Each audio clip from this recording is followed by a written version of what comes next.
সেই বাড়িতে অসংখ্য লোক জড়ো হলো, এমনকি দরজার বাইরেও তিল ধারণের স্থান রইল না।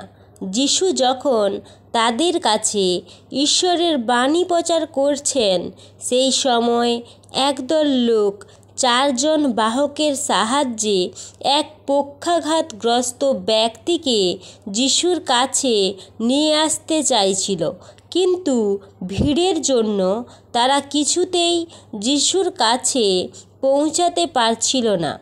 ফলে যিশুর ঠিক মাথার উপরের ছাদ খুলে তারা পক্ষাঘাতগ্রস্ত লোকটিকে তার হালকা বিছানা সমেত ঘরের মধ্যে নামিয়ে দিল।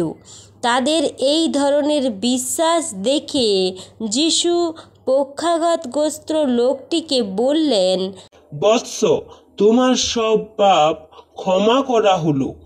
এদিকে সেখানে বসেছিল ইহুদি সমাজের কয়েকজন শাস্ত্রবিদ। তারা মনে মনে ভাবলেন, লোকটা এভাবে কেন কথা বলছে? এ তো ঈশ্বরের নিন্দা। কেবলমাত্র ঈশ্বর ছাড়া আর কে পাপ ক্ষমা করতে পারে? তাদের মনের এই কথা যিশু তক্ষুনি তার অন্তরে বুঝতে পেরে তাদের বললেন, আপনারা এসব কথা ভাবছেন কেন? পক্ষাঘাতগ্রস্ত রোগীকে কোনো কথাটা বলা সহজ, তোমার পাপ ক্ষমা করা হলো বলা, নাকি ওঠো, তোমার বিছানা তুলে নিয়ে ঘরে চলে যাও বলা?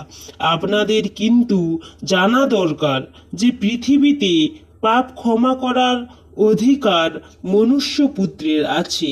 এই বলে তিনি ওই পক্ষাঘাতগ্রস্ত ব্যক্তিকে বললেন, আমি তোমাকে বলেছি, ওঠো, তোমার বিছানাপত্র গুটিয়ে নিয়ে বাড়ি চলে যাও।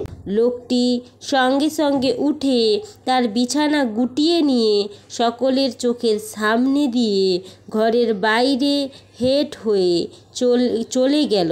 এই দৃশ্য দেখে সবাই বিস্ময়ে অভিভূত হলো এবং তারা ঈশ্বরের প্রশংসা করে বলতে লাগলো, এরকম ঘটনা আমরা কখনো দেখিনি।